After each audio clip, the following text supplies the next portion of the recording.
So if we are trained in a particular field, say as an engineer, a doctor or something like that, but we have passion for something else, maybe music or sports or whatever. So should we pursue our career according to what we are trained, or should we pursue that which we have a passion for? This is something which we all have to individually take stock. See, there are our feelings which come and go, and there are certain feelings which stay steadily. So for example, if right now, generally the tendency of the mind is to think, okay, I want to act according to my nature. And I say, what is my natural for me? I'll do that. And the mind says, whatever you are doing, that is not your nature. So the mind's nature is to be dissatisfied with whatever we have. That's the nature of the mind. Even if somebody is doing, say, if somebody wants to become a cricketer, and then they become a cricketer also.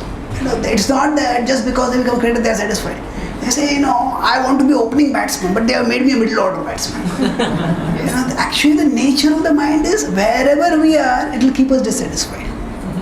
So we can't just let our actions, especially in terms of our career, be determined only by our mind's feelings. Our feelings are important, but we shouldn't make them all important. So it is good for us if we have certain strong feelings, or if we have certain reservations about what we are doing. The changing one's career is a very major decision, and it's going to affect our own whole life. So rather than taking it based on impulse, we can give some time for ourselves. So for example, if we have trained ourselves in a particular career, then if we have some reservations about that, write it down. Now, journaling is a very good way of self-understanding. So for example, if I write down my feelings, okay, I don't feel inspired to do this because of this, and I feel inspired to do this because of this. So when we write down, what happens is, writing down our thoughts and our emotions, that helps us to get a snapshot of our inner world. It's like when we go to some beautiful places, we take snapshots as a memory of we have gone there. So writing down gives us a snapshot of our inner world. And then keep taking snapshots regularly. Maybe every once a month, write down. Or once a week, write down. And then if we find that the same kind of thoughts are continuing regularly, not just once, not just for 1 week or 2 weeks, but they go on for 3 months, 6 months, 1 year. If the same kind of thoughts go on, then we understand this is actually a very strong calling within me. This is not just a passing inclination. This is a very long-lasting ambition, aspiration within me.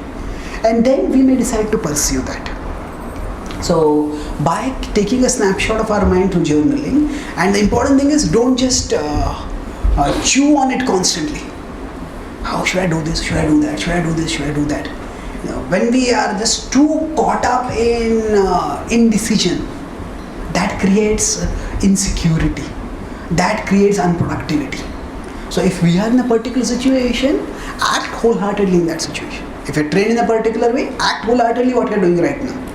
And while doing that, if some thought comes in our mind, maybe this reason also is there. Okay, have some diary or something, just note it down at that time. Don't spend too much time thinking about those things constantly.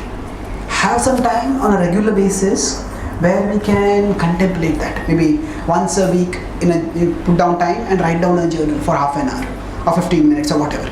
Okay, these are the thoughts which I have about this. And by that, eventually, even if we have to consult our elders, we have to consult our spiritual guides, our parents, our friends, then if we have done our homework properly, just like if I go to a doctor, I need to tell what my symptoms are. If I go to a doctor and I tell, I am having fever, but then after I come back, I had cough also, I forgot to tell I had cough. Then the doctor cannot give proper prescription without giving the diagnosis unless we give the symptoms properly. They cannot diagnose and they can't prescribe. So like that, when we want to consult others also, if we have diagnosed ourselves properly to some extent, at least in terms of recording what we feel, then we more clearly understand what our inspiration is, what our reservations are, what our talents are, and then we can take a more mature decision.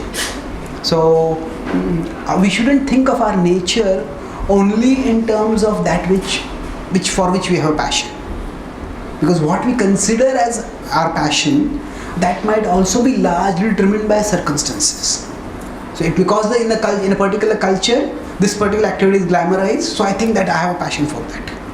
But I may or may not have that passion. So if we consistently observe ourselves for some time and keep observing our mind, then we'll be able to understand, okay, this is what I consistently feel like doing. Then we may choose that course of action. The important thing is that such a decision comes more from our inner strengths, our inner inspirations, not outer pressures. Normally we think of outer pressures only in terms of, say, okay, society tells me you have to become an engineer, you have to become a doctor, and I am becoming like that. We think that following certain standard career charts, that is what we get a pressure towards. But actually, apart from those career charts, there will be certain things which are glamorized. Maybe sports career is glamorized, or say movie career is glamorized. You may think I want to go. So that may also just be because of external pressure of a different kind. So they say that one extreme is to say that whatever my elders say, I'll just follow it.